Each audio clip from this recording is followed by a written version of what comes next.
اعوذ باللہ من الشیطان الرجیم بسم اللہ الرحمن الرحیم رب اشرح لی صدری ویسر لی امری واحلل عقدۃ من لسانی یفقهوا قولی ان اللہ وملائکتہ یصلون علی النبی یا ایھا الذین آمنوا صلوا علیہ وسلموا تسلیما۔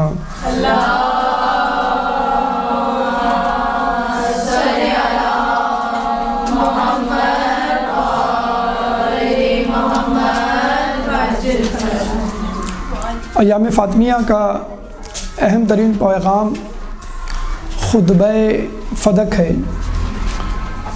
ویسے بھی اسلامی تاریخ میں جو دو اہم ترین خطبے گزرے ہیں ان میں ایک خطبہ فدق اور دوسرا خطبہ غدیر۔ دونوں میں فرق یہ ہے کہ خطبہ غدیر میں پہلے خطبہ دیا گیا اور اس کے بعد عہد و پیمان باندھے گئے، اور خطبہ فدق میں عہد شکنی کے بعد خطبہ دیا گیا اور لوگوں کی توجہ ان کی بے وفائی اور عہد شکنی بیعت شکنی کی طرف دلائی گئی۔ یہ خطبہ اتنا اہم ہے کہ اہل بیت اپنے گھرانے میں اپنے بچوں کو یہ خطبہ زبانی یاد کروایا کرتے تھے۔ جناب زید فرماتے ہیں کہ مجھے میرے بابا نے یہ خطبہ زبانی یاد کروایا۔ اس کے علاوہ ایک تیسرا خطبہ جو اہمیت کا حامل ہے اور نہج البلاغہ میں بھی ملے گا، وہ ہے خطبہ شقشقیہ، اور یہ تیسرے نمبر پہ اتفاقاً خطبہ ہے نہج البلاغہ میں موجود۔ شقشقیہ شقشقتن سے نکلا ہے، یعنی اونٹ کے منہ میں جو زبان ہوتی ہے غصے کے وقت وہ باہر نکل آتی ہے۔ اس کا نام شقشقیہ یوں پڑا کہ مولا علی ایک دفعہ اپنے اوپر ہونے والے مظالم کا تذکرہ کر رہے تھے اور آنے والے حالات سے بھی لوگوں کو آگاہی دے رہے تھے، اور ان کی فصاحت و بلاغت اور جذبات عروج پر جانے والے تھے۔ لیکن اس سے پہلے کہ وہ خطبہ مکمل کرتے ایک سائل آیا، اس نے کوئی سوال پوچھا، مولانا نے جواب دیا، اس کے بعد خاموش ہو گئے۔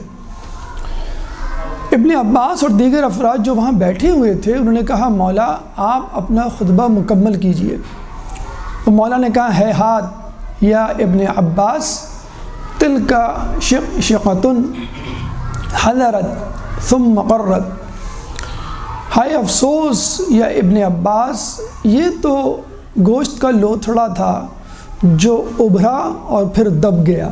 یعنی جس طرح اونٹ غصے میں آتا ہے اور اس کی زبان غصے میں باہر نکلتی ہے، لگتا ہے کہ پوری نکل آئے گی لیکن وہ پوری نہیں نکل پاتی، اور پھر اس کا غصہ ٹھنڈا ہو جاتا ہے۔ اسی طرح مولا علی غصے میں آئے اور بہت کچھ کہنا چاہ رہے تھے لیکن کہہ نہ سکے مصلحت خداوندی کے تحت اور اس عہد کے تحت کہ جو انہوں نے رسول اللہ سے باندھا تھا۔ جو لوگ خطبہ شقشقیہ پڑھتے ہیں ان کو ایک تشنگی محسوس ہوتی ہے، ادھورا پن لگتا ہے، اور وہ بھی ابن عباس اور دیگر افراد کی طرح سوچتے ہیں کہ مولا نے یہ خطبہ مکمل کیوں نہیں کیا، کیا ہی اچھا ہوتا کہ اس کی تکمیل ہوتی اور ہمیں بھی پتہ چلتا کہ مولا کے سینے میں کیا جذبات کیا احساسات موجزن ہیں۔ تو ان لوگوں کے لیے جو بہت زیادہ مشتاق ہیں کہ اس خطبہ شقشقیہ کو مکمل سنیں، عرض یہ ہے کہ وہ خطبہ فدق پڑھیں تو انشاءاللہ ان کی یہ تشنگی دور ہو جائے گی۔ مولا جو کہنا چاہ رہے تھے اور نہ کہہ سکے، کسی مصلحت کے تحت بی بی نے وہ کہہ دیا۔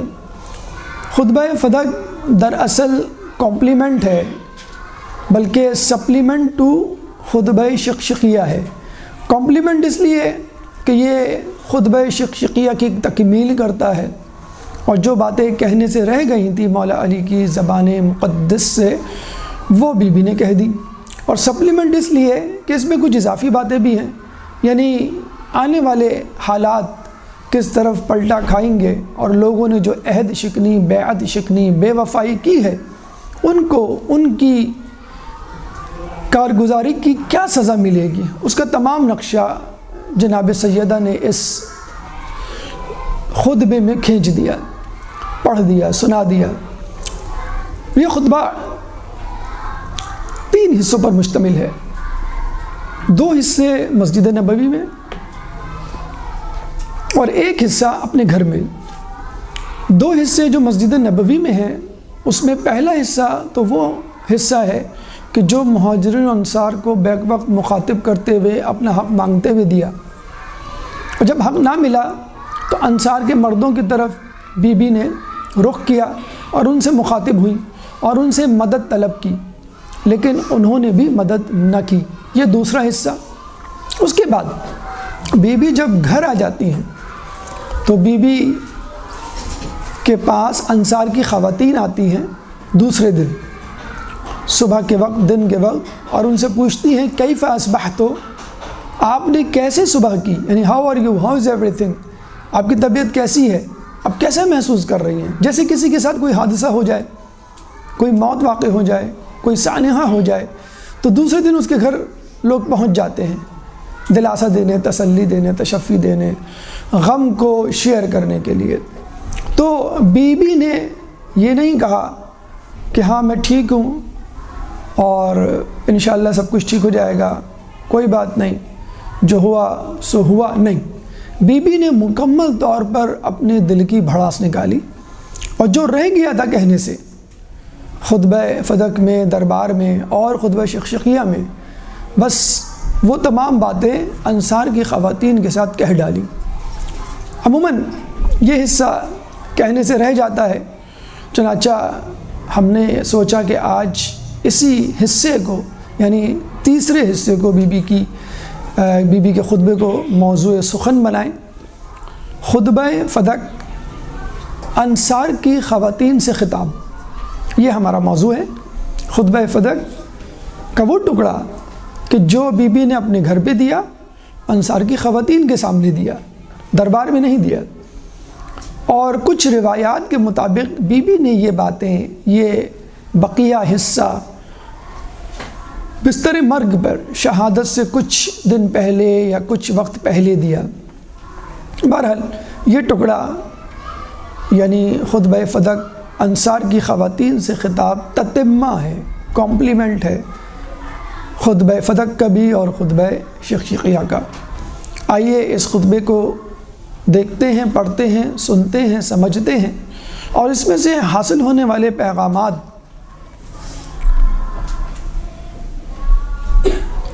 سمجھنے کی، اخذ کرنے کی کوشش کرتے ہیں کہ بی بی نے آئندہ آنے والے حالات پہ کس طرح روشنی ڈالی، اپنے اوپر ہونے والے مظالم کا کس طرح تذکرہ کیا، لوگوں کی روش بے وفائی کس طرح تشت ازبام کی۔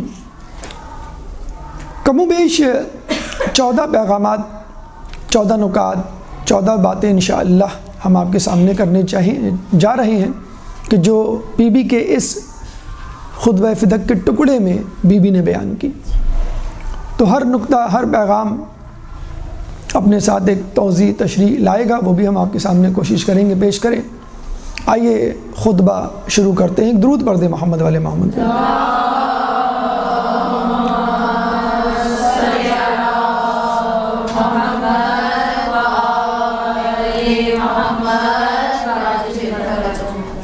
انصار کی خواتین بی بی کے گرد گھیرا ڈال کے کھڑی ہو جاتی ہیں، ان کے مکان میں، ان کے حجرے میں، اور افسوس کے ساتھ ایک درد مند ساتھی کی طرح ان سے پوچھتی ہیں کیف اصبحتو، آپ نے کیسے صبح کی۔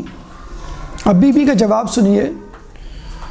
بی بی چاہتی تو معاملے کو رفع دفع کر سکتی تھیں، بات کو ختم کر سکتی تھیں، بات کو بڑھانے کی بجائے کہہ دیتی کہ بس جو ہوا سو ہوا، اب اس کو بھول جاؤ، اس مسئلے کو، اس قضیے کو نہیں۔ جب انہوں نے پوچھا کیف اصبحتو، آپ نے کیسے صبح کی، تو بی بی نے کہا کہ میں نے اس حالت میں صبح کی کہ میں تمہاری دنیا سے بیزار، میں تمہارے مردوں سے متنفر، میں نے ان کا امتحان لیا اور پھر ان کو دھتکار دیا۔ کیسی بری ہے یہ کند کاری، کیسی بری ہے یہ سنجیدگی کے بعد بازیگری، انہوں نے میری مدد اس لیے نہیں کی کہ ان کو ان کی خواہشات نے روکا ہوا تھا، انہوں نے خدا کی ناراضگی کو مول لیا اور اب عذاب الہی ان پر آ کے رہے گا۔ بس میں نے فدق کی رسی ان کے گلے میں ڈال دی اور سواری کی پشت پر اس کا بوجھ ڈال دیا۔ خدا کرے کہ سواری کی نکیل ٹوٹ جائے، کوچے کٹ جائیں اور یہ لوگ رحمت الہی سے دور ہو جائیں۔ یہ پہلا first and the foremost رد عمل رسپانس ریئیکشن تھا بی بی کا کئی فاسبحتوں کے جواب میں۔ دیکھیے انصار کی خواتین تھیں، چنانچہ انصار کے مردوں کی بے وفائی کا خصوصی طور پہ تذکرہ کیا، اور وہ اس لیے کیا، اور یہ جملہ خصوصی طور پہ کہ سنجیدگی کے بعد بازیگری، یعنی ایک بچہ، ایک شخص بہت سنجیدگی سے کوئی کام کرتا ہے، پھر ایک دم سے وہ تبدیل ہو جاتا ہے، اس کی طبیعت، اس کی روش، اور وہ کھیل تماشے کرنے لگتا ہے، اپنے فرائض کی انجام دہی میں کوتاہی کرنے لگتا ہے۔ تو بی بی نے کہا کہ تم انصار لوگ تو بہت سیریس سنجیدہ لوگ تھے، تم لوگوں کو کیا ہو گیا؟ جن لوگوں نے باغ غصب کیا، خلافت غصب کی، ٹھیک ہے وہ تو تھے ہی تھے برے، لیکن تم لوگوں کو کیا ہو گیا ہے؟ وہ لوگ تو اس قبیلے سے، اس جگہ سے تعلق رکھتے تھے کہ جہاں پر رسول پر ظلم برسائے جاتے تھے، اوجڑی پھینکی جاتی تھی، کوڑا پھینکا جاتا تھا، لعن طعن کیا جاتا تھا، اور اس جگہ سے پھر رسول اللہ ہجرت کر کے مدینے گئے۔ تم تو وہ لوگ ہو کہ جن لوگوں نے فرام دا فرسٹ ڈے، پہلے دن سے رسول کو خوش آمدید کہا، ایک دن بھی رسول کی مخالفت میں نہیں گزارا تھا انصار نے، بلکہ شروع دن سے پہلے ہی آپ اگر تاریخ کی کتابوں کو کھنگالیں آپ کو پتہ چلے گا کہ رسول اللہ مکے کے مشرکین کو، کفار کو دعوت دیتے دیتے تھک جاتے اور ان سے کوئی مثبت نتیجہ نہ نکلتا تو پھر بھی اپنے گھر نہ آتے۔ جیسے کوئی مزدور کام کی تلاش میں نکلے، اس کو کوئی کام نہ ملے تو پھر بھی وہ راستے میں بیٹھ جاتا ہے کہ کاش کوئی رک جائے اور میری بات سن لے، مجھے کام مل جائے۔ تو بس رسول اللہ بھی رسالت کا کام کرنے نکلے تھے۔ جب مکے والے ان سے بے رخی سے بات کرتے تو وہ کیا کرتے؟ تھک ہار کے راستے میں بیٹھ جایا کرتے تھے۔ کوئی مسافر یہاں سے گزرے، کیونکہ مکے والوں کے سامنے ان کی شخصیت ایک منفی طور پہ ابھر چکی تھی کہ یہ ایک نیا دین لایا ہے اور ہمیں اس کو قبول نہیں کرنا ہے، تو وہ مسافر کی تلاش میں بیٹھ جاتے، کاش کوئی مسافر گزرے، میری بات سنے اور شاید مجھ پہ ایمان لیا ہے۔ تو ایک دفعہ جب وہ بیٹھے تو مدینے سے آنے والے کچھ لوگ جو کہ بیت اللہ کی زیارت کے لیے جا رہے تھے، واپسی میں آپ سے ملے، رسول نے اپنی دعوت کو پیش کیا تو وہ بہت خوش ہوئے، حیران ہوئے اور کہنے لگے کہ آپ کی باتیں تو ہمیں بہت اچھی لگی اور ہم آپ کے خدا پر اور آپ کی نبوت رسالت پر ایمان لاتے ہیں۔ یہ 12 افراد تھے، اس کو ہم کہتے ہیں بیت عقبہ اول۔ اب یہ چلے جاتے ہیں، جانے کے بعد اگلے سال پھر دوبارہ 75 لوگوں کو اپنے ساتھ لاتے ہیں اور رسول اللہ اسی طرح راستے میں بیٹھے ہوئے ہوتے ہیں۔ یہ لوگ ان کے پاس آتے ہیں اور کہتے ہیں کہ یہ وہی شخص ہے جس سے ہم پچھلے سال ملے تھے اور ہم اس پہ ایمان لائے۔ یہ 75 لوگ رسول اللہ کی باتیں سن کر ان کے ساتھ آئے تھے۔ جب یہ رسول کی باتیں سنتے ہیں یہ بھی بڑے خوش ہوتے ہیں، کہتے ہیں کہ ہم نے تو آپ کو ویسے ہی پایا جیسا سنا، ہم بھی آپ پہ ایمان لاتے ہیں، آپ کی توحید پر اور آپ کی رسالت پر۔ پھر ان کے ذہن میں ایک آئیڈیا آیا، انہوں نے کہا رسول آپ ہمارے ساتھ مدینے کیوں نہیں چلتے؟ ہم نے سنا یہاں پر لوگ بہت زیادہ شدید دشمن ہیں آپ کے، وہاں پہ آئیے، ہم آپ کو سراخوں پہ بٹھائیں گے، ہم آپ کی خدمت کریں گے، آپ کے پیغام کو لوگوں تک پھیلائیں گے، جس طرح ہم نے آپ کی باتوں کو قبول کیا ہے اس طرح لوگ بھی آپ کی باتوں کو قبول کریں گے۔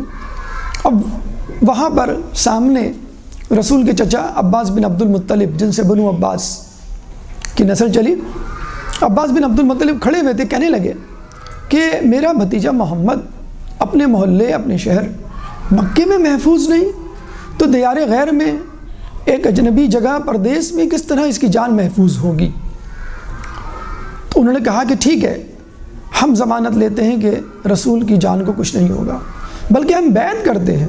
پہلے تو ہم نے بیعت کی تھی توحید کی، ہم نے بیعت کی تھی رسالت کی۔ اب ہم بیعت کرتے ہیں کہ جب تک ہماری گردنیں نہیں کٹ جائیں گی ہم لوگوں کو آپ تک نہیں پہنچنے دیں گے، یعنی ہمارے مرنے کے بعد ہی وہ آپ تک پہنچ سکیں گے۔ جب انہوں نے ایسا کیا تو عباس بن عبد المطلب کو تھوڑی تسلی ہوئی، رسول اللہ راضی ہوئے، پھر ہجرت کا سلسلہ شروع ہوا، اور آپ کو معلوم ہے پھر کس طرح رسول اللہ نے ہجرت کی۔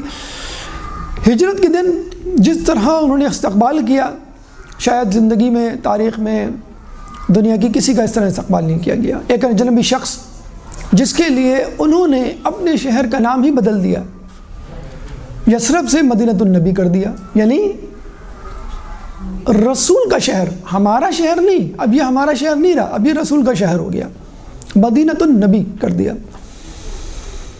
پھر جو مہاجرین وہاں لٹے پٹے آئے تھے ان لوگوں کو اپنی آدھی چیزیں، آدھی جائیداد دے دی، بلکہ یہ تک ملتا ہے کہ جس کی 2 بیویاں تھیں اس نے ایک بیوی کو طلاق دے کے ایک مہاجر کو دے دی، اتنا زیادہ ایثار۔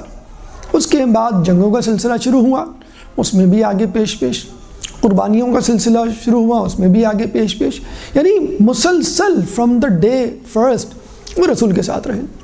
بلکہ ایک دفعہ تو ایسا بھی ہوا کہ رسول اللہ نے ایک جنگ میں مال غنیمت کی تقسیم کی تو کچھ افراد جو انصار سے تعلق رکھتے تھے انہوں نے رسول سے کہا کہ ہمیں آپ کی تقسیم پہ تھوڑا سا شک ہے، اعتراض ہے کہ آپ نے اوروں کو زیادہ دیا ہمیں کم دیا، یعنی انصار کو کم دیا مہاجرین کو زیادہ دیا۔ تو رسول اللہ نے ایک خطبہ دیا اور آخر میں اس خطبے کا اختتام اس جملے پہ کیا کہ اے انصاریوں، کیا تم نہیں چاہتے کہ لوگ بھیڑ بکریوں کو لے جائیں اور تم محمد کو؟ جب انہوں نے یہ جملہ سنا تو رونے لگے، کہنے لگے ہمیں آپ چاہیے، ہمیں محمد چاہیے، ہمیں بھیڑ بکریاں نہیں چاہیے، ہمیں دنیا کی لالچ نہیں۔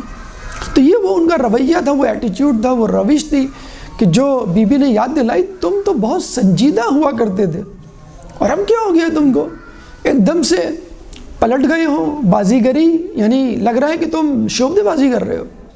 اور پھر بتلا بھی دیا کہ تمہارا یہ انحراف تمہاری خواہشات کی وجہ سے ہے۔ بیت المال لبالب بھر چکا تھا، جنگ خیبر کے بعد مسلمانوں کو پیٹ بھر کے روٹی ملی تھی، اور اب تعیشات اور لگژریز نے ان کو گھیر لیا تھا۔ اب کوئی نہیں چاہتا تھا کہ اس کا شہریہ بند ہو۔ علی اور اہل بیت کی حمایت کا مطلب حکومت کی ناراضگی، حکومت کی ناراضگی کا مطلب آپ کے تمام وسائل پر پابندی، آپ کی جائیداد کی ضبطی اور آپ کے اوپر باغی ہونے کا ایک لیبل۔ تو یہ وہ وجہ تھی، وہ سبب تھا جس کی وجہ سے انہوں نے بی بی کی مدد کرنے سے انکار کیا، جس کا بربلا بی بی نے اظہار بھی کیا کہ ٹھیک ہے اگر تم مدد سے انکار کر رہے ہو تو کوئی بات نہیں، خدا کی ناراضگی سامنے کھڑی ہے، خدا کا عذاب تمہارا منتظر ہے اور تم کبھی رحمت الہی کے قریب نہیں آؤ گے، یعنی بد دعا بی بی نے دی۔ پھر بی بی یہاں پہ بس نہیں ہوئی، پھر ایک پینڈورا باکس جسے کہتے ہیں کھولا گیا، پوری تفصیل اور رودات بتائی گئی کہ ہمارے ساتھ کیا کیا ہوا اور کیوں ہوا اور اس کا انجام کیا ہو۔ بی بی نے کہا کہ تم لوگوں نے، دوسرا پیغام، دوسرا نقطہ، بی بی نے کہا کہ تم لوگوں نے خلافت کو اس کی اساس یعنی رسالت سے، اس کی بنیاد یعنی نبوت سے دور کر دیا ہے۔ تم نے خلافت کو مقام نزول جبرائیل سے اور لائق ترین ہستی سے جو کسی بھی کام کو شروع کرنے کا، جسے کہتے ہیں پورا ملکہ رکھتی ہے، یعنی مولا علی سے دور کر دیا ہے۔ یعنی ایسا تم نے کیوں کیا؟ اب جو خلافت بننے جا رہی ہے وہ خلافت نہیں ہے جس کی بنیاد رسول نے ڈالی تھی، جس کی بنیاد اللہ نے ڈالی تھی، جس کے لیے اللہ نے آدم کو پیدا کیا تھا۔ دیکھیے، خلافت خدا کا خواب ہے، خدا کی تعین کردہ منزل ہے، یہ وہ ہدف ہے جو ایک ہر نبی کو، ایک ہر رسول کو اچیو کرنا ہے۔ نبوت اور رسالت راستہ ہے، خلافت اس کی منزل ہے۔ جبھی تو اللہ تعالیٰ جب آدم علیہ السلام کو تخلیق کرتا ہے تو کہتا ہے انی جاعل فی الارض خلیفہ، نہ کہ انی جاعل فی الارض رسول، انی جاعل فی الارض نبی۔ حالانکہ نبی اور رسول کہنا چاہیے، لیکن خلیفہ کہا، کیوں کہ خلافت عمارت ہے، خلافت منزل ہے اور نبوت اور رسالت اس عمارت کی بنیاد، اساس، اس منزل کا راستہ۔ چنانچہ ہر نبی اور رسول کو اس لیے بھیجا گیا کہ لوگوں کو جمع کرے اور اللہ کی حکومت الہی کو قائم کرے۔ بس جب تمام لوگ نبی اور رسول سے راضی ہو جاتے ہیں کہ ہاں ہمارے اوپر اللہ کی حکومت کلی طور پہ تمام علاقے میں تمام لوگوں پر نافذ ہونی چاہیے، تو اس کو ہم کہتے ہیں خلافت۔ اس لیے اللہ تعالیٰ نے انی جاعل فی الارض خلیفہ کا لفظ استعمال کیا۔ جہاں تک تعلق ہے ان خلیفۃ المسلمین کا جو بنو امیہ بنو عباس نے اپنے اوپر لیبل لگائے تھے، تو ان لوگوں کے بنائے ہوئے خلیفت ہے۔ اللہ کا خواب، اللہ کا ہدف، رسول کی خواہش نہیں تھے۔ مولا علی سے کسی نے پوچھا کہ آپ کون سے خلیفہ ہیں؟ مولا نے کہا کہ میں چوتھا خلیفہ ہوں۔ وہ پریشان ہو گیا، جانے لگا تو مولا نے روک کے اس کو وضاحت کے ساتھ بتلایا کہ وہ کس طرح چوتھے خلیفہ ہیں۔ پہلے خلیفہ حضرت آدم علیہ السلام، انی جاعل فی الارض خلیفہ، سورہ بقرہ آیت نمبر 30۔ سورہ بقرہ قرآن کا دوسرا سورہ ہے، چیپٹر 2 ورس نمبر 30۔ دوسرے خلیفہ جناب داؤد علیہ السلام، انا جعلناک داؤد خلیفۃ فی الارض، کہ ہم نے داؤد کو، یا داؤد انا جعلناک خلیفۃ فی الارض، اے داؤد ہم نے تمہیں زمین میں اپنا خلیفہ بنایا۔ سورہ صاد آیت نمبر 26۔ سورہ صاد قرآن کا 38واں سورہ ہے، چیپٹر 38 ورس نمبر 26۔ دوسرے خلیفہ جناب داؤد علیہ السلام۔ تیسرے خلیفہ ہارون علیہ السلام، کہ جن کے لیے جناب موسیٰ علیہ السلام نے دعا کی اور ان کو اپنے پیچھے خلیفہ بنایا جب وہ کوہ طور پہ گئے، کہ قال لأخیہ موسیٰ ہارون اخلفنی فی قومی، اور موسیٰ علیہ السلام نے اپنے بھائی ہارون سے کہا کہ میرے پیچھے خلافت کرو، یعنی میرے پیچھے میرے امور کی نگرانی اور نگہبانی کرو۔ سورہ اعراف آیت نمبر 142۔ سورہ اعراف قرآن کا 7واں سورہ ہے، چیپٹر 7 ورس نمبر 142۔ چوتھے خلیفہ مولا علی، کہ جب دعوت ذوالعشیرہ میں رسول اللہ نے پوچھا کہ کون اس اسلام کی دعوت میں میرا معاون و مددگار ہوگا، تو کوئی کھڑا نہ ہوا، کسی نے ہاتھ نہیں بلند کیا۔ مولا علی نے 3 مرتبہ، تیسری مرتبہ رسول اللہ نے اعلان کیا، انت وزیری و وسیعی و خلیفتی، پس تم میرے وزیر ہو، وسیع ہو اور میرے خلیفہ ہو۔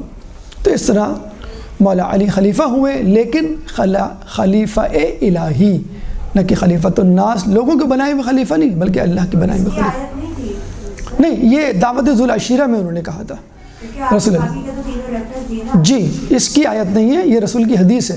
تمام باتیں قرآن میں موجود نہیں ہیں۔ نماز کا طریقہ رسول نے ہمیں بتایا ہے، حتیٰ کہ نمازوں کے نام بھی قرآن میں موجود نہیں ہیں۔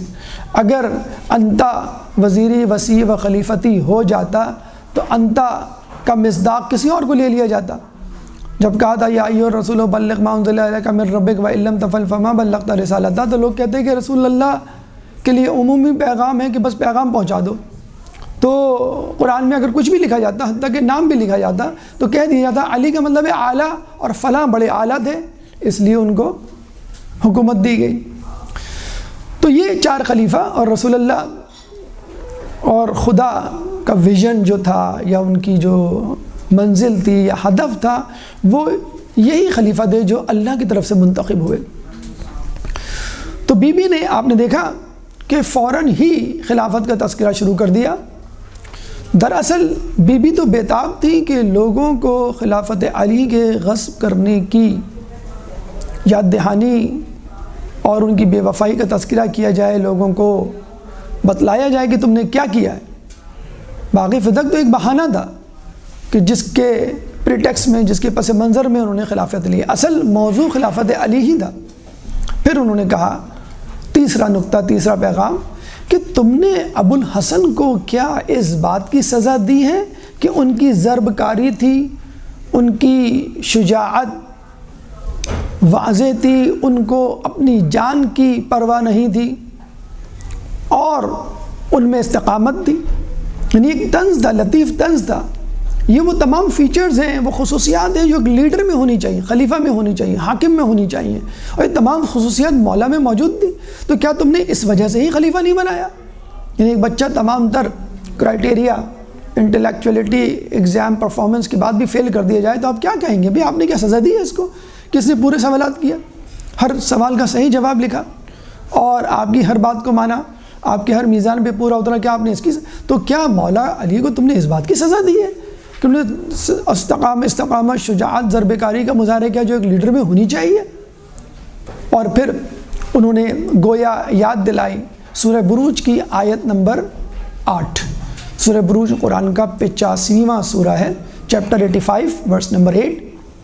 وَمَا نَقَمُوا مِنْهُمْ إِلَّا أَن يُؤْمِنُوا بِاللَّهِ الْعَزِيزِ الْحَمِيدِ، ان لوگوں نے اہل ایمان کو فقط اس بات کی سزا دی، اس بات کا انتقام لیا، إِلَّا أَن يُؤْمِنُوا، کہ انہوں نے کہا کہ ہم اللہ پر ایمان لائے جو عزیز اور حمید ہے، غالب اور قابل ستائش۔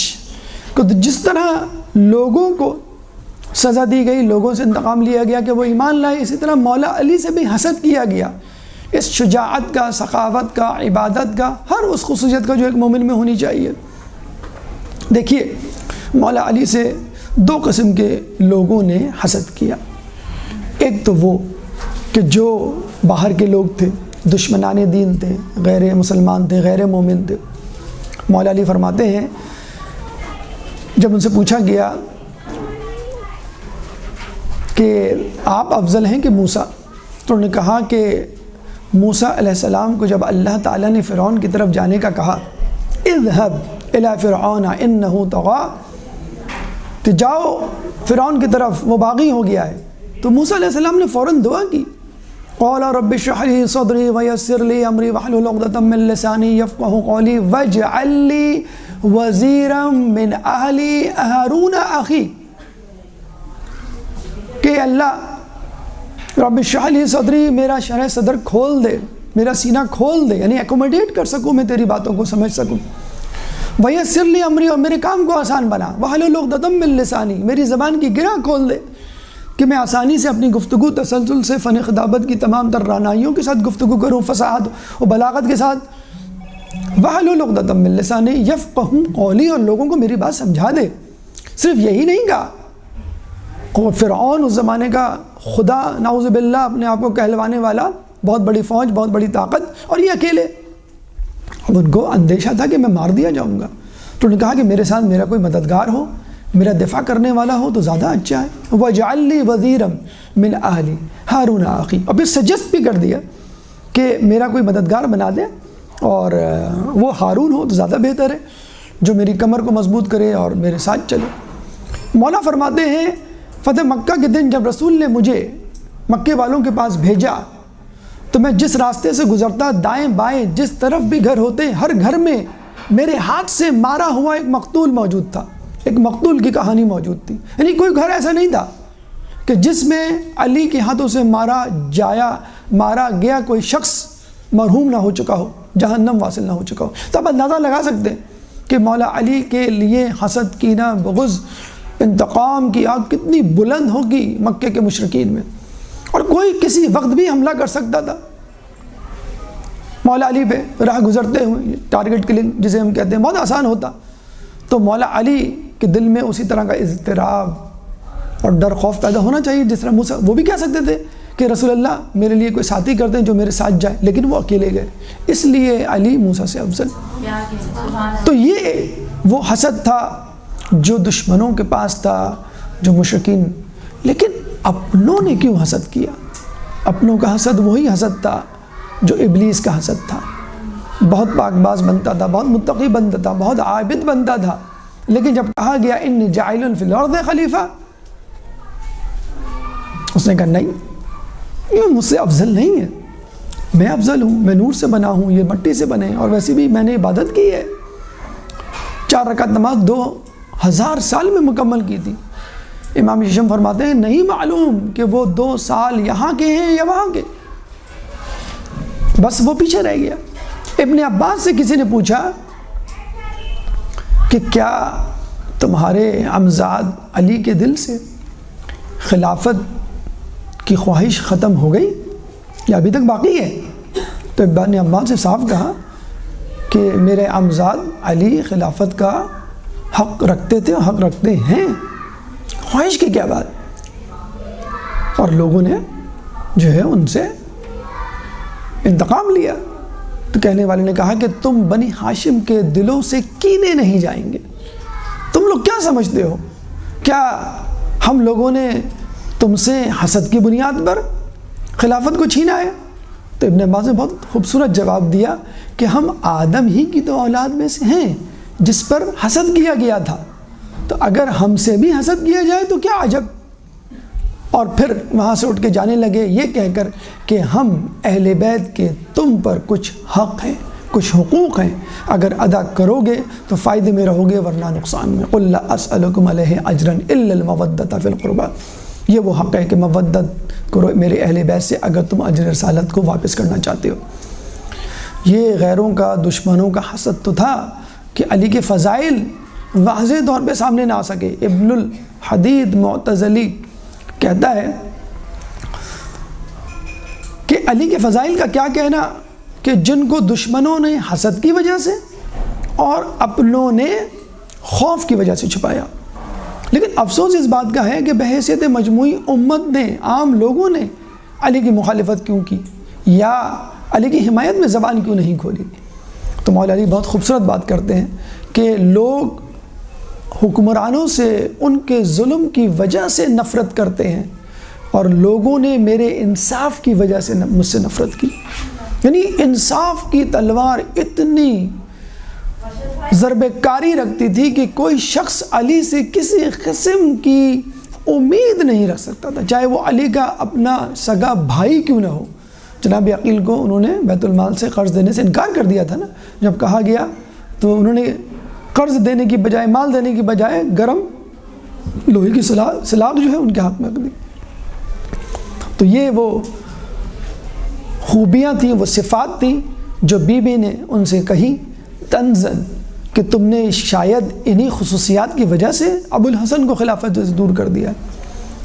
پھر گویا آہ بھرتے ہوئے کہا، چوتھا پیغام، چوتھا نکتہ، کہ اگر تم ابو الحسن کو خلافت دے دیتے تو وہ تمہیں راہ حق پر لے آتے اور اس طرح لے آتے کہ سواری کی نکیل نہ ٹوٹتی، تھکن کا احساس بھی نہ ہوتا اور نہ خستگی ہوتی۔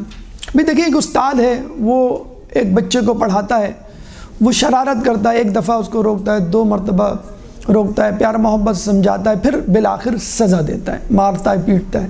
یہی ماں باپ کے ساتھ ہوتا ہے، یہ حکمرانوں کے ساتھ ہوتا ہے۔ لیکن مولا علی کے لیے بی بی نے کہا کہ بہت پیار محبت سے تم کو صراط مستقیم پہ چلاتے کہ کوئی شخص جہنم میں نہ جاتا، یہ تک کہا گیا، صراط مستقیم سے نہ ہٹتا۔ کیوں؟ کیونکہ اس کا اعلان رسول اللہ نے غدیر خم میں کر دیا تھا، الحق مع علی و علی مع الحق، کہ حق علی کے ساتھ ہے اور علی حق کے ساتھ ہے۔ اور پھر یہ بھی دعا کی، اے اللہ حق کو اس طرف موڑ دینا جس طرف علی مڑے۔ یہ نہیں کہا کہ علی کو اس طرف موڑ دینا جہاں حق مڑے۔ کیوں؟ کہ اگر لوگوں کو کبھی علی ایک طرف نظر آئے اور حق ایک طرف نظر آئے تو ان کو چاہیے کہ وہ علی کا انتخاب کریں۔ کیوں؟ کہ جس کو وہ حق سمجھ رہے ہیں وہ حق ہو ہی نہیں سکتا۔ یہ کیسے ممکن ہے کہ علی حق سے جدا ہو جائیں؟ چنانچہ یہ دونوں ہمیشہ ساتھ رہیں گے، اور اگر تمہیں کبھی ان دونوں کا انتخاب کرنا پڑے تو علی کا انتخاب کرنا، کیونکہ جس کو تم حق سمجھ رہے ہوگے وہ حق نہیں ہوگا۔ اس کے بعد 5واں نکتہ، بی بی نے کہا کہ اگر تم ان کو خلیفہ بنا دیتے تو وہ تم کو نہ صرف صراط مستقیم پہ رکھتے بلکہ چشموں سے سیراب کرتے جن کے کنارے چھلکتے ہوں گے۔ دیکھیں، آپ ایروپلین میں چڑھتے ہیں، آپ کو فکر نہیں ہوتی کہ میں فضاؤں میں ہوں گا، ہزاروں میٹر کی بلندی پر ہوں گا، پتہ نہیں جہاز گر جائے، میں مر جاؤں۔ کیوں؟ آپ کو پائلٹ پہ مکمل اعتماد ہوتا ہے، حالانکہ نہ پائلٹ کو آپ نے دیکھا ہوتا ہے، نہ اس کے سرٹیفکیٹ کی جانچ کی ہوتی ہے، نہ اس کے بارے میں کچھ آگاہی ہوتی ہے۔ آپ جاتے ہیں اپنی سیٹ پہ ٹیک لگا کے آرام سے بیٹھ جاتے ہیں بلکہ سو جاتے ہیں، اور جب ایروپلین اپنی منزل پہ رکتا ہے تو آپ کو اٹھایا جاتا ہے، بھی منزل آ گئی۔ تو ہمارا بھی یہ حال ہوتا، ہمیں تو پائلٹ یعنی رہبر، اپنے لیڈر مولا کی، امیر المومنین کی صفات کا سب کچھ معلوم تھا، ان کا ماضی ہمارے سامنے تھا، لوگوں کے سامنے تھا، ان کی شجاعت، ان کی ثقافت، ان کی عبادت، ہر چیز سامنے تھی۔ تو اگر لوگ امیر المومنین کو خلیفہ بنا دیتے تو وہ چپ چاپ ان کو سبک رفتاری سے بغیر کسی تھکن اور تکلیف کے حوض کوثر تک لے جاتے، اور حوض کوثر پر اگر ساقی کوثر نہ لے کے جائے تو اور کون لے کے جائے گا؟ آپ کا لقب ساقی کوثر ہے۔ یہاں پہ یاد کیجئے حدیث ثقلین کو کہ جو غدیر خم میں رسول اللہ نے بیان کی، انی تارک فیکم الثقلین ما ان تمسکتم بہما لن تضلوا بعدی، کتاب اللہ وعطرتی اہل بیتی وانہما لن یفترقا حتی یردا علی الحوض۔ انی تارک فیکم الثقلین، میں تمہارے لیے اپنے پیچھے دو چیزیں چھوڑے جا رہا ہوں، ما ان تمسکتم بہما، اگر تم ان دونوں سے متمسک رہے، جڑے رہے، بہما تثنیہ کی ضمیر ہے، یعنی ان دونوں سے بیک وقت، ایک سے نہیں، یعنی یہ مت کہنا میرے بعد حسبنا کتاب اللہ، ہمارے لیے اللہ کی کتاب کافی، نہیں، بہما ان دونوں سے جڑے رہے، لن تضلوا بعدی، لن نفی ابدی کے لیے استعمال ہوتا ہے۔ جیسے اللہ نے موسیٰ علیہ السلام کو جواب دیا تھا جب انہوں نے کہا تھا کہ اللہ میں تیرا دیدار کرنا چاہتا ہوں، تو اللہ نے کہا تھا لن ترانی، تم مجھے کبھی نہیں دیکھ سکتے، نیور ایور، یعنی نہ دنیا میں نہ آخرت میں۔ تو یہاں پہ بھی نیور ایور، لن یفترقا حتی یرد علی الحوض، جب تک یہ دونوں مجھ سے حوض کوثر پر ملاقات نہ کر لے، یعنی جب تم ان سے جڑو گے تو اپنی منزل تک پہنچ کے رہو گے۔ یہاں پر ہمیں صحیح بخاری میں موجود ایک حدیث کی یاد آ رہی ہے جس کا تعلق بھی حوض کوثر سے ہے۔ صحیح بخاری باب فی الحدیث حوض، جلد نمبر 3 صفحہ نمبر 624، حدیث نمبر 857، والیوم 3 پیج نمبر 624، حدیث نمبر 857۔ رسول اللہ حوض کوثر پہ کھڑے ہوں گے، کچھ لوگ ان کی طرف آنے کی کوشش کریں گے، رسول اللہ ان کو خوش آمدید کہنے والے ہوں گے، فرشتے ان کو روک دیں گے ان لوگوں کو حوض کوثر پہ آنے سے۔ رسول کہیں گے اصحابی اصحابی، یہ تو میرے ساتھی ہیں، یہ تو میرے وہ لوگ ہیں جو شناسہ ہیں۔ تو فرشتے کہیں گے آپ کو نہیں معلوم کہ ان لوگوں نے آپ کے بعد کیسی کیسی دین میں بدعتیں ایجاد کی۔ اس کا مطلب کہ رسول اللہ کے خود ساتھیوں میں منافقین موجود تھے۔ جنگ احد اس بات کی گواہی دیتی ہے کہ جب عبداللہ بن ابی 300 ساتھیوں کو لے کر الگ کھڑا ہو گیا، تو اب آپ اندازہ لگا لیجئے، ایک طرف اہل بیت ہیں جو مکمل سرتاپا خیر ہیں اور کوئی امکان نہیں کہ وہ قرآن سے جدا ہوں گے، ایک طرف وہ لوگ ہیں جن کے بارے میں شک ہے کہ شاید ان میں منافقین بھی شامل ہوں، شاید ان میں وہ لوگ بھی شامل ہوں جو بدعت ایجاد کرنے والے ہوں، جیسے کہ صحیح بخاری کی حدیث کہہ رہی ہے۔ اس کے بعد بی بی نے ان دو صفات کا تذکرہ کیا کہ جو ایک شخص میں، ایک لیڈر میں، ایک حاکم میں ہونی چاہیے تاکہ وہ لوگوں کو صراط مستقیم پہ رکھے اور ان کو حوض کوثر سے سیراب کرے۔ ایک صفت صادق اور ایک صفت امین، اور یہ وہی دو صفات ہیں کہ جن کا تذکرہ رسول اللہ کے زمانے سے ہمیں ملتا ہے کہ رسول اللہ نے جب اپنی رسالت کا اعلان کیا تو اپنے آپ کو پہلے صادق اور امین کہلوایا اور پھر اپنی رسالت کو پیش کیا، اور یہی دو باتیں بی بی نے لوگوں کے سامنے پیش کی۔ لیکن یہ باتیں اور مزید جو پیغامات ہیں وہ انشاءاللہ ایک وقفے کے بعد ایک درود پڑھ دیں محمد والے محمد۔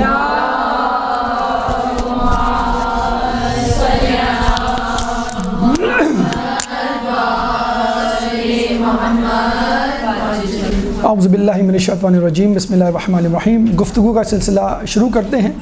اب تک کے پیغامات اور نکات میں جو بی بی کے خطبہ فتح انصار کی خواتین کے خطاب کے حوالے سے آپ کے سامنے پیش کیے گئے، اس میں سب سے پہلے حال و احوال کا رد عمل آپ نے سنا، پھر بی بی نے خلافت کے حوالے سے گفتگو کی، تیسرا پیغام کہ جناب ابو الحسن کو، امیر المومنین کو لوگوں نے کس بات کی سزا دی، چوتھا پیغام کہ اگر وہ خلافت ابو الحسن امیر المومنین کے حوالے کر دیتے تو وہ لوگوں کو راہ حق سے منحرف ہونے نہ دیتے۔ پانچواں پیغام کہ اگر وہ ایسا کرتے تو مولا علی ان کو نہ صرف راہ حق پہ رکھتے بلکہ ان کو ان کی منزل یعنی چشمہ حوض کوثر سے سیراب کرتے۔ چھٹا اور ساتواں پیغام، دراصل وہ دو خوبیاں ہیں جو بی بی نے بیان کی ایک لیڈر میں ہونی چاہیے، بلکہ لیڈر کیا، رسول اللہ میں وہ خوبیاں موجود تھیں اور سب سے پہلے وہی دو خوبیاں لوگوں میں آشکار ہوئیں، ایک صادق ایک امین۔ کہ رسول اللہ سچ بولتے تھے، اتنا سچ بولتے تھے کہ جب انہوں نے کہا کہ اگر میں کہوں کہ پہاڑی کے پیچھے سے کوئی فوج آ رہی ہے یقین کر لو گے، تو لوگوں نے کہا کر لیں گے۔ تو رسول نے کہا کہ اگر نہ آ رہی ہو تو لوگوں نے کہا کہ ہم سمجھیں گے کہ ہم اندھے ہو گئے، لیکن یہ ہو ہی نہیں سکتا کہ آپ جھوٹ بولیں، یعنی اتنے بڑے صادق تھے وہ۔ نمبر 2 امین، کہ جب کفار مکہ اگر کسی کی امانت کسی کے پاس رکھواتے تو ان کا انتخاب خود رسول اللہ ہوتے، حالانکہ وہ ان کو منحرف اور اپنے دین سے ہٹ جانے والا سمجھتے تھے، دشمن تھے ان کے۔ تو بی بی نے کہا امانت کے حوالے سے جو پیغام دیا، چھٹا پیغام کہ اگر تم ان کو خلافت دیتے تو وہ بیت المال سے ذاتی تصرف نہ کرتے بلکہ بھوکے پیاسے لوگوں کا خیال کرتے۔ دیکھیے اگر امانت داری کی بات کی جائے تو مولا علی کی بہت خوبصورت بات، بہت خوبصورت اعلان، جیسے کہ ہمارے ہاں سیاستدانوں کے حوالے سے یہ گفتگو زد عام ہوتی ہے کہ اپنے ایسٹس ڈکلیئر کریں اور پھر الیکشن میں حصہ لیں، اپنے اکاؤنٹس کا حساب دیں اور پھر الیکشن میں حصہ لیں، اور بیان کریں کہ آپ کے پاس دولت کہاں سے آئی۔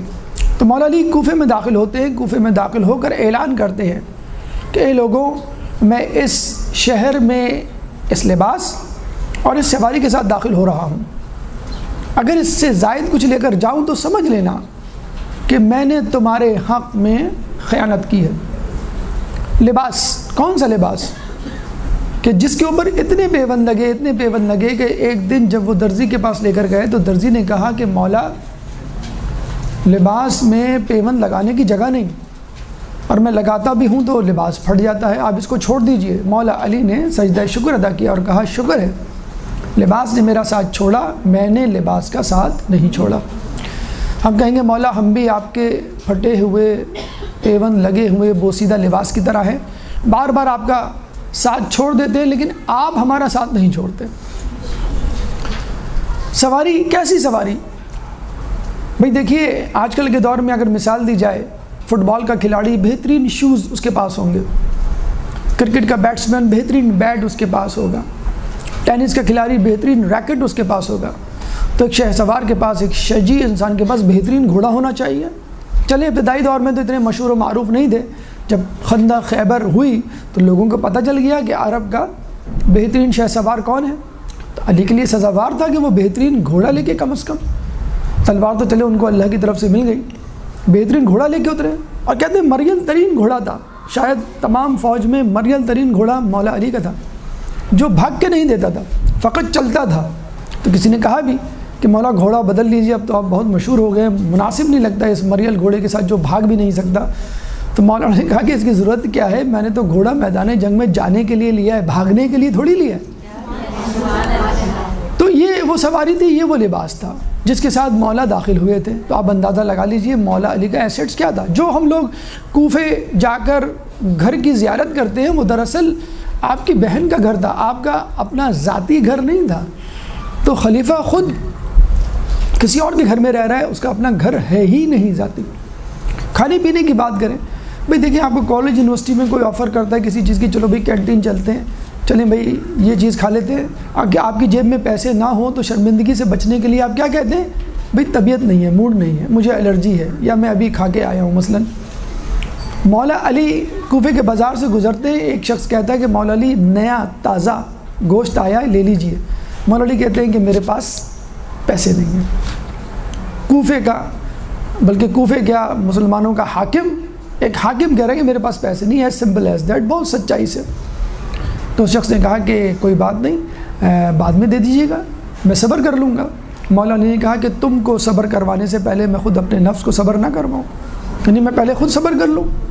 تو یہ انداز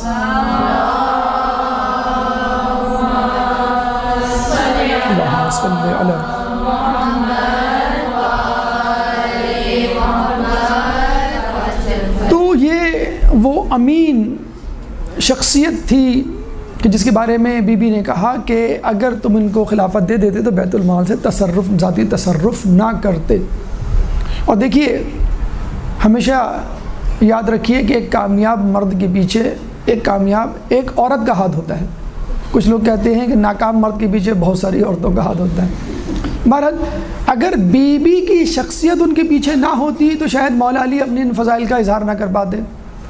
خود رسول اللہ اس بات کے گواہ ہیں. وہ خود کہا کرتے تھے کہ خدیجہ مجھ پر اس وقت ایمان لائی جب لوگ مجھے جھٹلا رہے تھے، جب میری مدد نہیں کر رہے تھے. بی بی نے خدیجہ نے میری اس وقت مدد کی اور مجھے اولاد دی جو کسی نے نہیں دی. تو مولا علی کے پیچھے بھی، مولا علی کی سخاوت کے پیچھے بی بی سیدہ کی قناعت تھی. اگر بی بی کی قناعت نہ ہوتی تو مولا علی کی سخاوت بھی نہ ہوتی. جب جنگوں سے لوگ واپس آتے تھے تو مال غنیمت لے کر آتے تھے اور ان کی خواتین بڑی اچھی طرح استقبال کرتی. جیسے ہمارے یہاں کی خواتین پہلی تاریخ کو اپنے شوہروں کا وہ کرتی ہیں انتظار. اب پہلی تاریخ کو شوہر تنخواہ لے کے گھر آ رہا ہو اور کسی دوست کا فون آ جائے کہ مجھے ضرورت ہے شدید پیسوں کی، اور وہ واپس پلٹ جائے اور پیسے دے کے واپس آئے، تو پھر عورت کس طرح استقبال کرے گی؟ چمچہ کفگیر یا سل بٹا جسے کہہ لیجئے. لیکن خیبر سے عام جنگوں کے بارے میں تو مشہور تھا کہ جب مولا واپس آتے تھے تو خالی ہاتھ آتے تھے. تو خیبر میں کہتے ہیں کہ اتنی کثرت سے مال غنیمت ملا کہ باقاعدہ مدینے کی عورتیں بی بی کے پاس آئیں اور کہنے لگیں کہ ہم دیکھتے ہیں کہ آج تمہارا شوہر خالی ہاتھ کیسے آتا ہے. مولا علی کی جو چادر ملی تھی اس میں جو سونا تھا، جب وہ سونا نکالا گیا تو 1000 مثقال یعنی 7.5 کلو، یعنی ایک مثقال جو ہے وہ پون کلو کا ہوتا ہے. تو اب اندازہ لگا لیجیے کتنے کلو سونا ملا ہوگا. لیکن کہتے ہیں کہ جب وہ آئے تو راستے میں یتیم اور بیواؤں کی قطار تھی، سب لوگوں کو تمام مال غنیمت تقسیم کر دیا. بی بی خدیجہ، بی بی سیدہ ان کا انتظار کر رہی ہیں، اور یہ کہا جاتا ہے کہ بی بی نے شاید کسی اور جنگ کی واپسی پر اتنا انتظار نہ کیا ہو جتنا جنگ خیبر پہ. اور جب آئے تو مولا کی صورت کی طرف نہیں بلکہ ہاتھوں کی طرف دیکھا اور کہا شکر ہے کہ آج آپ ہاتھوں میں کچھ لے آتے تو میں مدینے کی عورتوں کو کیا منہ دکھاتی. یعنی اتنی پاک باز بی بی کہ وہ شکر ادا کر رہی ہے کہ میرا شوہر کچھ نہیں لے کر آیا، سب کچھ. ایک انار جو بی بی نے بہت ہی مشکل سے جس کی فرمائش کی نہ کرتے ہوئے وہ انار فقیر کو کھلا دیا. پہلے آدھا کھلایا، آدھا کاٹ کے دے کے جلدی سے چلے جاتے کہ بس اب یہ مزید نہ مانگ لے، اپنے ہاتھوں سے کھلایا. پھر کہہ لیں گے اگر باقی آدھا بھی کھلا دو تو میرا ضعف دور ہو جائے، تو باقی آدھا بھی کھلا دیا. جو شخص آیا تھا کہنے لگا میں مسافر ہوں، مجھے کھانا چاہیے. رسول نے کہا کون اس کی مہمان نوازی کرے گا؟ تو مولا علی اپنے گھر لے گئے. جب اپنے گھر لے گئے تو بی بی سے پوچھا، انہوں نے کہا تو گھر میں کچھ بھی ہے ایک آدمی کا کھانا ہے، یا میں کھا لوں یا آپ کھا لیں یا مہمان کھا لیں یا 2 بچے مل کے کھا لیں. انہوں نے کہا بچوں کو تو سلا دو اور ہم اور تم نہیں کھائیں گے، بس تم مہمان کے سامنے رکھ دینا، میں چراغ گل کر دوں گا. چراغ گل کیا گیا. مولا علی ہاتھ چلاتے رہے اندھیرے میں اور ایک لقمہ تک اپنے منہ میں نہیں ڈالا. تو بی بی نے ساتھ دیا تو انہوں نے ایثار کا اظہار کیا، مہمان نوازی کی. تو علی کی بیت المال میں تصرف کی کوئی رودات ذاتی ہمیں نہیں ملتی. یہ تو علی کا جسے کہتے ہیں کہ طریقہ تھا، روش تھی اور ان کی امانت داری تھی. بی بی کی امانت داری کیا تھی؟ بی بی کا زہد و سخاوت کیا تھی اور انفاق کیا تھا؟ ایک عورت آئی بی بی کے پاس اور کہنے لگی کہ سونے کا نصاب کیا ہے زکوٰۃ میں، یعنی زکوٰۃ دینے کے لیے سونا کتنا ہونا چاہیے؟ تو بی بی نے کہا کیا تم اپنے لیے پوچھ رہی ہو؟ کہیں کیا مطلب؟ کہیں گے اگر تم اپنے لیے پوچھ رہی ہو اس نے پوچھا کہ کیا میرا اور آپ کا نصاب الگ ہے؟ کہنا ہے تم اپنے لیے پوچھ رہی ہو تو وہی نصاب جو شریعت نے مقرر کیا ہے 15-20 جو تفصیل ہمیں ملتی توضیح میں مثقال، اور اگر تم میرے لیے پوچھ رہی ہو، ہمارے لیے پوچھ رہی ہو تو اتنا سونا گھر میں جمع ہی کیسے ہوا کہ ہمیں جو ہے وہ زکوٰۃ دینی پڑ جائے؟ تو کہنے کا مقصد ہے کہ اگر مولا بیت المال میں تصرف نہیں کرتے تھے تو ان کی بیوی، ان کی زوجہ بھی ان کا پورا ساتھ دیا کرتی تھی۔ اس کے بعد دوسری اہم صفت جو ہونی چاہیے کسی حاکم میں یا کسی لیڈر میں وہ ہے صداقت۔ بیوی نے کہا کہ اگر تم ایسا کرتے، وہ بیت المال سے تصرف نہ کرتے اور لوگوں کو پتہ چل جاتا راغب کون ہے، صادق کون ہے، جھوٹا کون ہے، کاذب کون ہے، جب وہ تصرف نہ کرتے۔ اللہ تعالیٰ سورہ توبہ آیت نمبر 119، سورہ توبہ قرآن کا 9واں سورہ ہے، چیپٹر 9 ورس نمبر 119 میں فرماتا ہے یا ایھا الذین آمنوا اتقوا اللہ وکونوا مع الصادقین، اے وہ لوگوں جو ایمان لائے ہو تقوی اختیار کرو اور صادقین میں شامل ہو جاؤ۔ اب آپ دیکھیے، تھوڑا سا غور کیجئے تو آپ کو اندازہ ہوگا کہ فقط ایمان لانا کافی نہیں، اتقوا اللہ، آمنوا اتقوا اللہ، تقوی اختیار کرو، یعنی پریکٹیکلی عملی طور پہ اس کا اظہار بھی ضروری ہے، اور تقوی اختیار کرنا ہی کافی نہیں، وکونوا مع الصادقین، صادقین کے ساتھ شامل ہو جاؤ، یہ بھی ضروری ہے، ان کے ساتھ متمسک ہو جاؤ، جڑے رہو۔ نوح علیہ السلام پہ 240 افراد ایمان لائے، لیکن کشتی میں کتنے سوار ہوئے؟ 80، 1/3۔ تو اس کا مطلب یہ ہوا کہ جو لوگ ایمان لائے انہوں نے نجات حاصل نہیں کی، حقیقی نجات ان لوگوں نے حاصل کی جو کشتی میں سوار ہوئے۔ ان الحسین مصباح الہدی و سفینۃ النجات، اسی لیے کہتے ہیں ہدایت کا چراغ اور نجات کی کشتی۔ پھر اس کے بعد عیسیٰ علیہ السلام جب آسمان پر اٹھائے جاتے ہیں تو جانے سے پہلے کہتے ہیں کہ لوگوں، جو لوگ مجھ پہ ایمان لائے ہیں 12، ان میں سے فقط 4 افراد میرے دین پر قائم رہیں گے، باقی 8 گمراہ ہو جائیں گے، یعنی وہی 1/3۔ اس کا مطلب کیا ہوا؟ نبی پہ ایمان لانے والے تو زیادہ ہوا کرتے ہیں، لیکن نبی کے جانے کے بعد یا آزمائشیں پڑھنے کے بعد کچھ لوگ الگ بھی ہو جاتے ہیں۔ اور اتفاق کی بات یہ ہے کہ جس طرح نوح علیہ السلام کے ساتھ 1/3 رہ گئے، آخر میں عیسیٰ علیہ السلام کے دین پر 1/3 رہ گئے، اس وقت بھی امت مسلمہ میں اہل بیت کے چاہنے والے بھی اتفاق سے 1/3 ہیں۔ ایک درود پڑھتے محمد علیہ محمد۔ اے سی آف کریں۔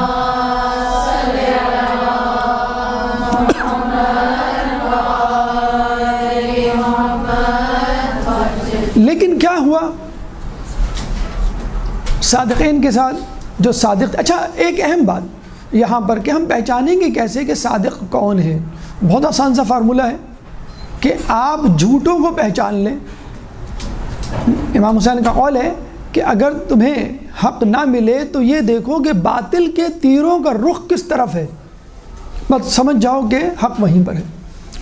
تو رسول کے زمانے میں جو وہ آیت آئی تھی فمن حاجک فیہ من بعد ما جاءک من العلم فقل تعالوا ندعو ابناءنا وابناءکم ونساءنا ونساءکم وانفسنا وانفسکم ثم نبتہل فنجعل لعنۃ اللہ علی الکاذبین، کہ حجت آنے کے بعد بھی یہ کٹ حجتی کریں تو ان سے کہو آؤ ہم بلائیں،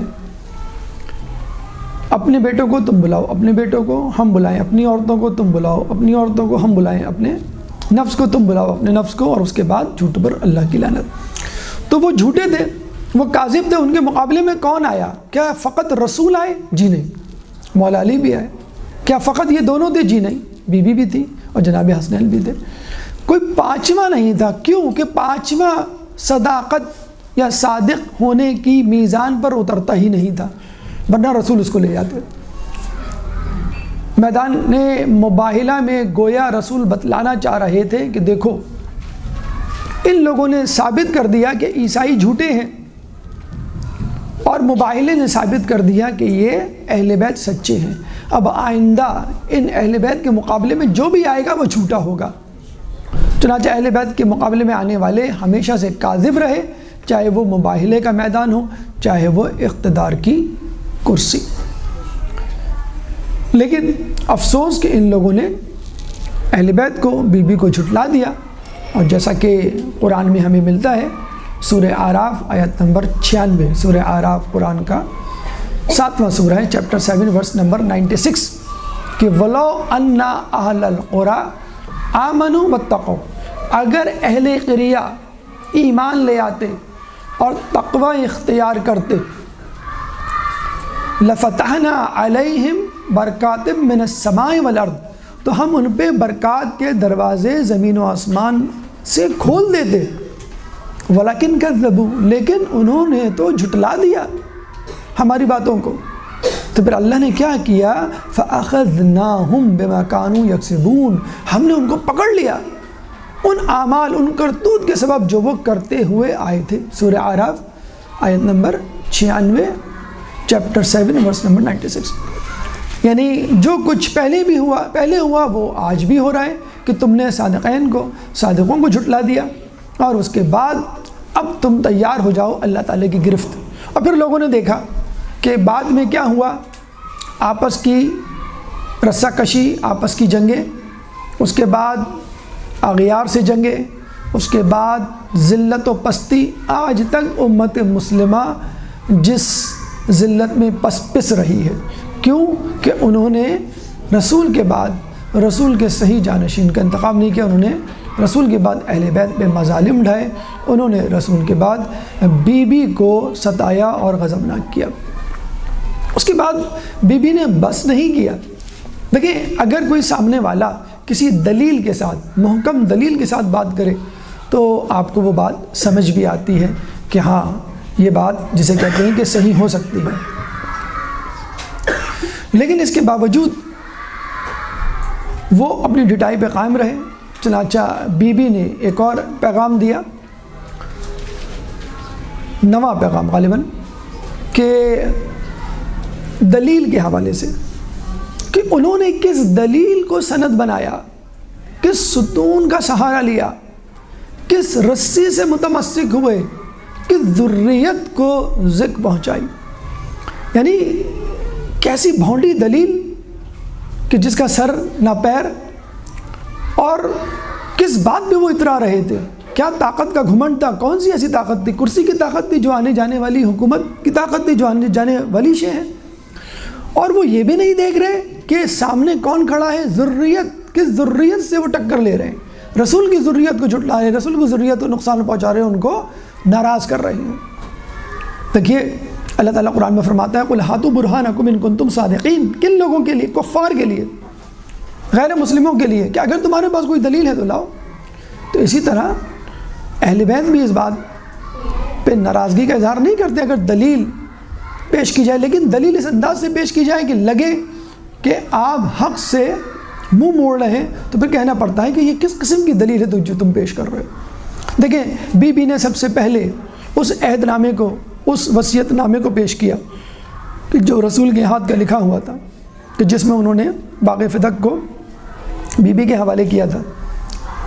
فدق کی زمین کے جو سربراہ تھے فدق کے، اس کے رئیس نے رسول اللہ سے باقاعدہ معاہدہ کیا اور آدھی زمین رسول اللہ کو دے دی، اور یہ کہا کہ جو آدھی زمین ہم آپ کو دے رہے ہیں اس پہ زراعت بھی ہم کریں گے، محنت ہم کریں گے، فصل ہم اگائیں گے، اس کی مزدوری اجر ہمیں دے دیے گا، باقی پروفٹ آپ کا۔ تو باقاعدہ ایک بقالہ جسے کہتے ہیں نا کہ ایگریمنٹ لکھ کے دیا تھا۔ اور جی اس کے بعد جب رسول اللہ کو حکم دیا گیا کہ اپنے قرابت داروں ان کا حق دے دو، تو رسول اللہ نے نیچے ایک فٹ نوٹ لکھ دیا اسی تحریر کے نیچے کہ میں یہ زمین فاطمہ کو ہبہ کرتا ہوں، یہ تمہاری ماں کا مہر ہے جو میں آج دے رہا ہوں۔ یعنی جناب خدیجہ کا احسان اتارا تھا انہوں نے، یہ دیکھا نبی کسی کا احسان اپنے اوپر نہیں رکھتا۔ تو یہ وہ ڈاکیومنٹ تھا، یہ وہ دستاویز تھی جو بی بی نے پیش کی تھی، جس کے بارے میں کہا جاتا ہے اس پہ تھوکا گیا، اس کو پھاڑا گیا، اور پھر جو ہے بی بی کی جو جنہیں کہتے ہیں کہ گواہی کو جھٹلایا۔ پھر بی بی نے بطور میراث اپنا مقدمہ لڑنے کی کوشش کی کہ اگر تم سمجھتے ہو کہ یہ جھوٹ ہے، نعوذ باللہ، یعنی تم کس کو جھٹلا رہے ہو؟ کہ جو مباحلے میں گواہی دینے گئے تھے عیسائیوں کے خلاف، تم ان کو جھٹلا رہے ہو، چلو ٹھیک ہے، تو کم از کم بطور میراث ہی مجھے دے دو۔ پھر انہوں نے قرآن کی آیات پڑھی. سب سے پہلے انہوں نے سلیمان علیہ السلام کی وراثت کا تذکرہ کیا کہ انہوں نے داؤد سے میراث لی. ووارث سلیمان داؤد، سورہ نمل آیت نمبر 16. سورہ نمل قرآن کا 27واں سورہ ہے، چیپٹر 27 ورس نمبر 16، کہ وارث داؤد کے وارث بنے. پھر انہوں نے زکریا علیہ السلام کی دعا کا تذکرہ کیا کہ جس میں زکریا علیہ السلام اللہ تعالیٰ سے دعا کر رہے ہیں کہ مجھے ایک بیٹا عطا فرما جو میری میراث کا وارث بنے اور آل یعقوب کی. یرثنی و یرث من آل یعقوب، سورہ مریم آیت نمبر 6. سورہ مریم قرآن کا 19واں سورہ ہے، چیپٹر 19 ورس نمبر 6. پھر اس کے بعد عمومی طور پہ جو اللہ تعالیٰ حکم دیتا ہے وصیت کا، یوصیکم اللہ فی اولادکم، اللہ تعالیٰ تمہیں حکم دیتا ہے فی اولادکم، اپنی اولاد کے لیے وصیت کرنے کا. سورہ نساء آیت نمبر 11، چیپٹر 4 ورس نمبر 11. اس کے بعد ایک اور آیت سورہ احزاب کی آیت نمبر 6. سورہ احزاب قرآن کا 33واں سورہ، چیپٹر 33 ورس نمبر 6، کہ اولی الارحام بعضهم اولا ببعض، کہ تمہارے رحم میں پلنے والے یعنی تمہارے رشتہ دار اقربا فوقیت رکھتے ہیں دیگر بعض لوگوں پر. بی بی نے 4 آیات پہ در پہ پیش کی، اس کے مقابلے میں ایک آیت پیش نہیں کی گئی. تو انہوں نے کیا کہا؟ اس کے مقابلے میں حدیث پیش کی، حدیث لا نورث، کہ انا نحن معاشر الانبیاء لا نورث ما ترکناہ صدقہ، کہ ہم گروہ انبیاء کوئی میراث نہیں چھوڑتے، ہم جو کچھ چھوڑتے ہیں وہ صدقہ ہوا کرتا ہے. جس کے بارے میں کہا گیا کہ یہ حدیث فقط ایک ہی آدمی نے بیان کی، کسی اور نے بیان نہیں کی. اور بی بی نے یہ بھی کہا کہ یہ حدیث میرے بابا نے تمہارے ہی کان میں کہی ہوگی. یعنی جس کو ضروری ہے بتانا کہ تم یعنی بیٹی ان کی وارث بننے جا رہی ہے، اور اگر نہیں ہے ایسا اسلام میں، دین میں، تو رسول کو سب سے پہلے اپنی بیٹی کو بتانا چاہیے کہ میرے بعد وراثت کا مطالبہ نہ کرنا، کیونکہ ہم انبیاء کوئی میراث نہیں چھوڑتے، اور بجائے اس کے کہ رسول نے کسی اور کو بتا دی. تو پہلی بات تو یہ کہ قرآن کے مقابلے میں حدیث سے جواب دینا غلط استدلال ہے. اگر قرآن کی آیت پیش کی جا رہی ہے تو آپ بھی قرآن کی آیت کو پیش کریں، اگر حدیث پیش کی جا رہی ہے تو آپ بھی حدیث پیش کریں. نمبر 2، اگر قرآن اور حدیث میں آپس میں ٹکراؤ ہو تو ہمیشہ قرآن کو مقدم کیا جاتا ہے اور حدیث کو معطل کیا جاتا ہے. کیوں؟ حدیث غلط ہو سکتی ہے، من گھڑت ہو سکتی ہے، لیکن قرآن انا نحن نزلنا الذکر و انا لہ لحافظون، کہ ہم اس کو نازل کرنے والے ہیں ذکر کو اور اس کی حفاظت کرنے والے ہیں. نمبر 3، ابھی چند دنوں پہلے کی تو بات ہے، بستر شہادت پہ جب رسول اللہ نے کہا تھا کہ مجھے قلم و کرتاس لا دو کہ میں تمہارے لیے ایک ایسی تحریر لکھ دوں کہ جس کے بعد تم لوگ گمراہ نہ ہوگے، تو لوگوں میں سے ایک شخص نے کہا تھا حسبنا کتاب اللہ، ہمارے لیے کتاب اللہ کافی ہے. یعنی جب حدیث پیش کی جا رہی ہے تو آپ قرآن کی بات کر رہے ہیں، اور جب قرآن پیش کیا جا رہا ہے تو آپ حدیث کی بات کر رہے ہیں. بتلانا یہ چاہ رہے تھے کہ نہ ہم حدیث کے ساتھ ہیں نہ قرآن کے ساتھ ہیں، ہم اپنے ہوائے نفس کے ساتھ ہیں. درود پڑھ دیں محمد والے محمد.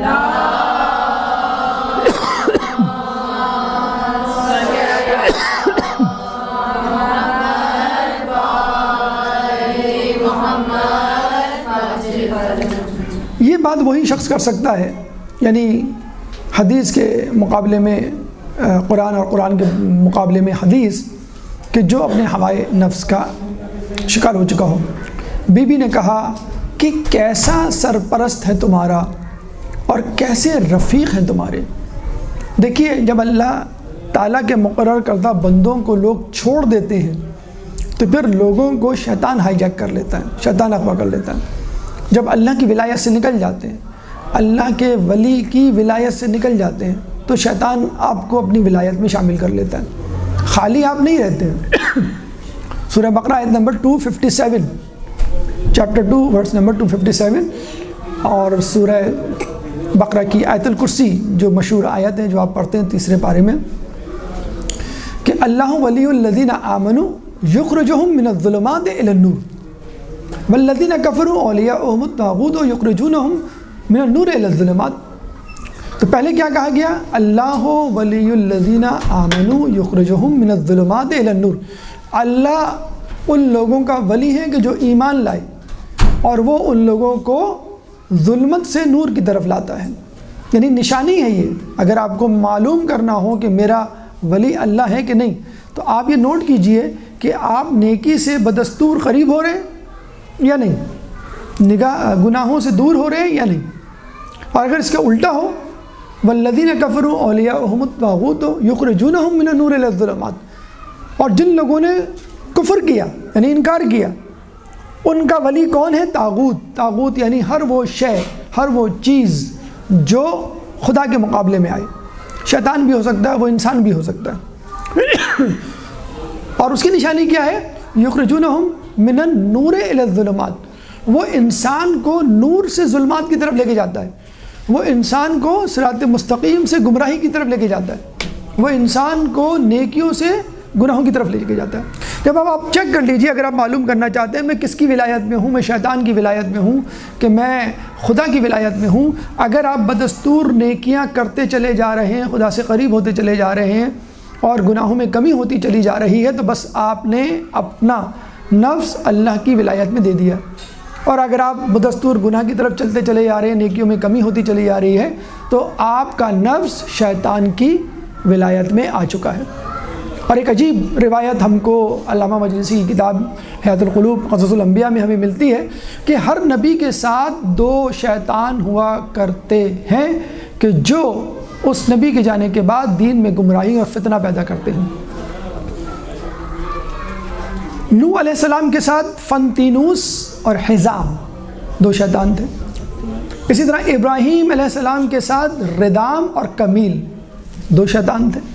اسی طرح موسیٰ علیہ السلام کے ساتھ سامری اور مراقبہ میم رے عین قاف بے الف 2 شیطان تھے۔ اسی طرح عیسیٰ علیہ السلام کے ساتھ مولوس اور مریسان یہ 2 شیطان تھے، یعنی جو دین کے لبادے میں لوگوں کے ساتھ رہتے تھے اور جب ان کو موقع ملتا تھا وہ منافقت کا بھرپور مظاہرہ کرتے، اپنے کینے کا۔ جیسے سامری اپنے زمانے میں بہت متقی پرہیزگار اور آل یعقوب میں سے تھا، یعقوب علیہ السلام کا پوتا تھا، لیکن جب موسیٰ علیہ السلام نے ہارون کو اپنا خلیفہ بنایا تو حسد کی آگ اس کے دل میں امڈ آئی اور اس نے اپنے نبی ہونے کا اعلان کر دیا اور بچڑے کو خدا بنا ڈالا۔ تو بی بی نے یہی کہا کہ کس طرح کی سرپرستی ہے تمہاری اور کس طرح کے رفیق ہیں، ذرا دیکھو تو۔ اور پھر اس کے بعد یہ کہا اگلا پیغام کہ کیا وہ شخص جو راہ حق پر ہے تمہیں ہدایت دینے کا روادار ہے، سزاوار ہے، یا وہ شخص جو خود گمراہ ہے، جس کو خود نہیں معلوم کہ میں سیدھی راہ پہ چل بھی رہا ہوں کہ نہیں۔ آپ لوگوں کے تعصفات بستر مرگ پہ تاریخ کی کتابوں میں پڑھ لیجئے۔ میں فاطمہ کے گھر کا دروازہ نہ کھولتا اگرچہ وہ اس کو جنگ کے لیے بند کرتی۔ لوگوں کے تعصفات سنیے کہ کاش میں امر خلافت کسی اور کے حوالے کر دیتا، اور ایک اور شخص کے آخری کلمات بستر مرگ میں سنیے، فزت برب کعبہ، کہ خدا کی قسم میں کامیاب ہو گیا۔ تو آخری کلمات انسان کے بتلا دیتے ہیں کہ آپ نے اپنی زندگی اللہ کی ولایت میں گزاری یا آپ نے اپنی زندگی طاغوت کی ولایت میں گزاری۔ ایک درود پڑھ دے محمد والے محمد۔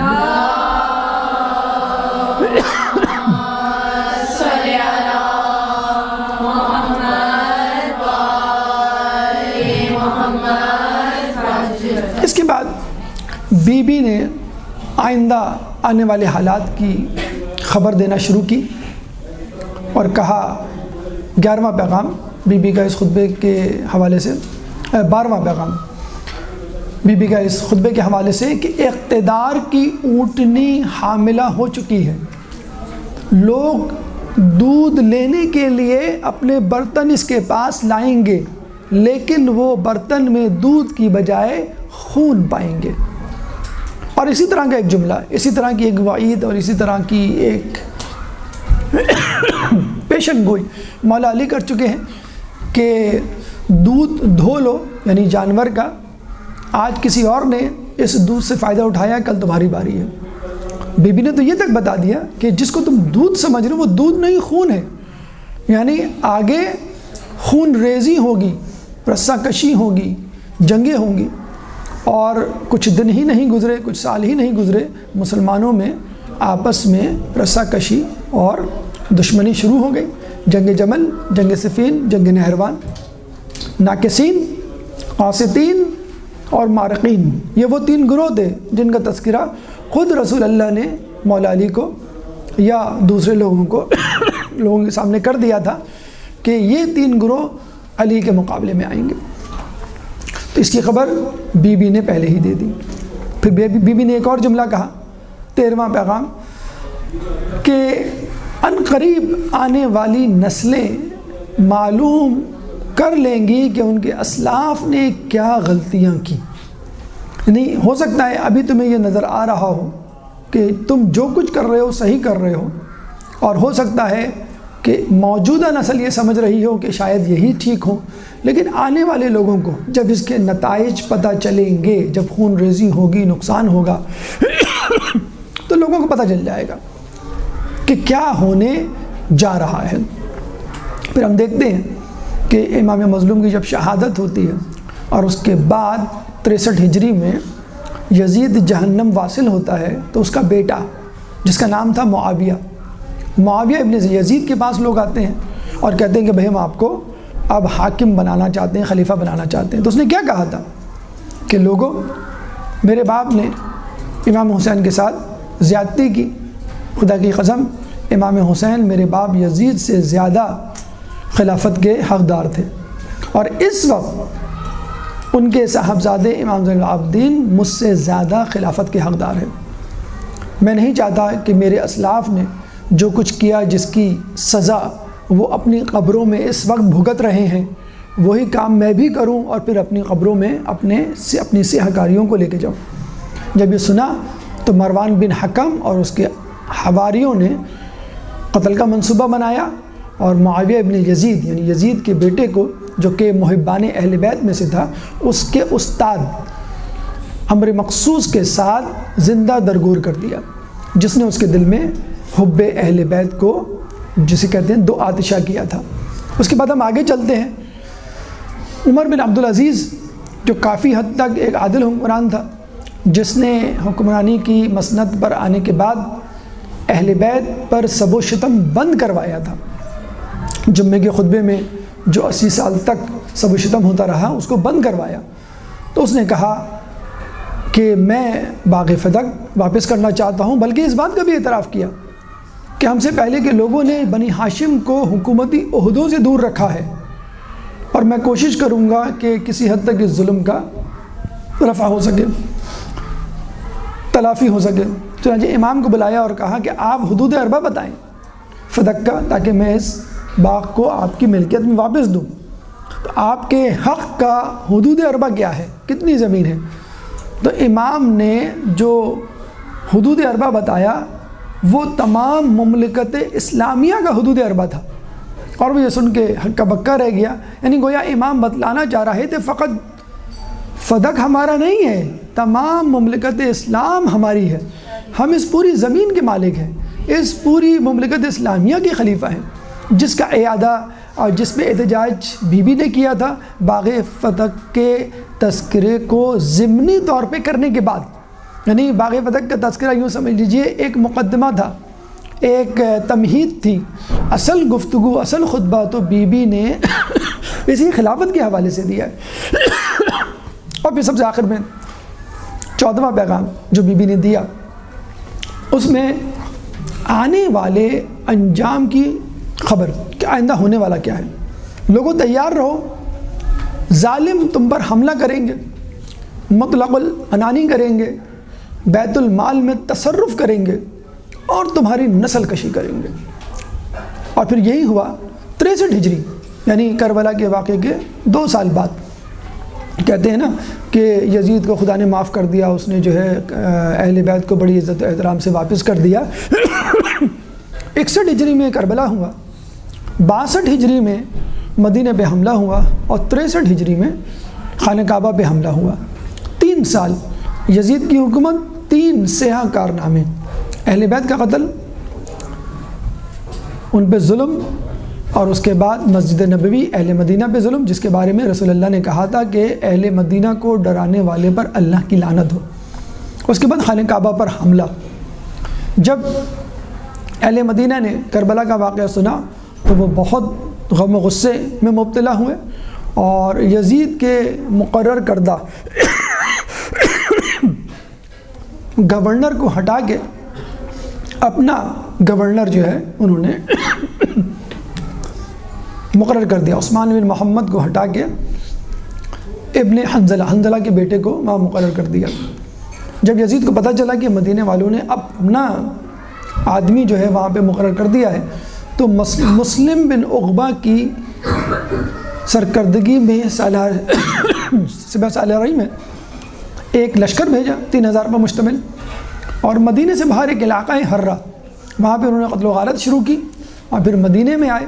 مدینہ کو مسلم بن عقبہ نے اپنے ساتھیوں اپنے سپاہیوں کے لیے 3 دن تک مباح کر دیا۔ 10,000 اصحاب کا قتل ہوا، جس میں 700 حفاظ شامل تھے۔ 1,000 صحابیات کے ساتھ زیادتی ہوئی۔ 3 دن تک مسجد نبوی میں نماز نہیں ہوئی۔